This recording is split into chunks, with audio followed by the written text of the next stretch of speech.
HarperCollins presents A Sister's Song by Molly Green, read by Sophie Bentinck.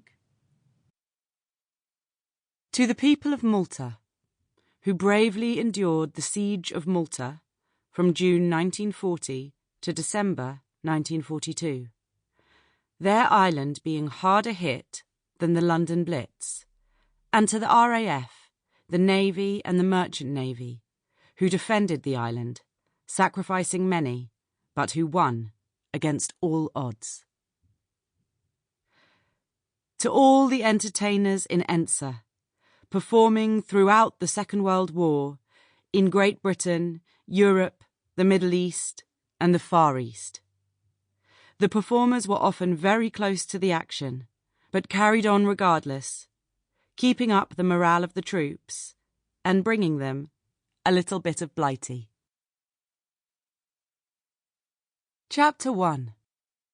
Down, near Bromley, Easter, 1943. Suzanne stood in the wings of the village hall stage, poised to take her place by the other musicians. She couldn't stop shivering. Although it was mild outside, the hall was always cold, but it wasn't that. She had never before performed the solo in the finale of her favourite violin concerto in front of a real audience. Oh no, there was her cue. Just go and do it, she told herself sternly, holding her violin tight to her chest. Despite her trembling legs, she walked up the 3 steps to the wooden platform. The 8 other musicians turned their heads towards her as she nodded to them. Then, at the modest audience, she sat down, her fingers instinctively tracing the familiar curving outline of her instrument. Even though Suzanne couldn't see much in the gloom of the badly lit hall, she couldn't mistake Maman.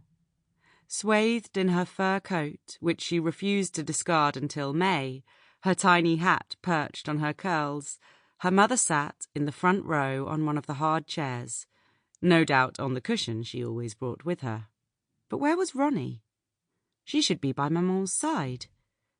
But this was no time to start asking questions. The conductor looked at her with thin raised eyebrows. Suzanne settled her violin under her chin, took up her bow, and nodded. As soon as she played the first notes, she relaxed, now sure of herself. Barely aware of her surroundings, she half closed her eyes, the music filling her brain, her heart, and flowing through to the tips of her elegant fingers as the bow caressed the strings of her beloved violin. Her whole being was immersed in Mendelssohn's wonderful concerto, when, suddenly, the wail of an air raid siren stopped her in mid-stroke. Her heart jumped with fright. The sound rose and fell over and over again. She'd never heard one so close. Dear God, the Luftwaffe must be heading straight for Biggin Hill. Or Bromley. Or even down. Blood pounded through her temples. Her fingers fluttered. Would the hall be struck? Why weren't people rushing out of the door? Everyone on the platform stopped. Suzanne's heartbeat sounded in her ears as she looked over to the audience.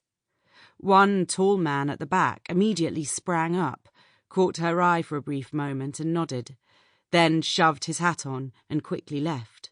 He certainly wasn't going to risk it by staying, and she couldn't really blame him.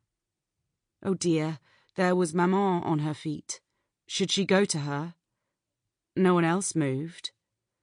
They sat quietly on the hard seats, faces upturned, as though expecting to hear the rest of the piece.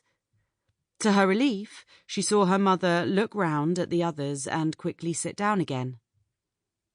Suzanne glanced at Mr. Rubinstein, the elderly conductor, who tapped his stand and said, "Back to the beginning of the solo, please, ladies and gentlemen." There was nothing for it but to obey. She nodded, her hand shaking Sample complete. Ready to continue?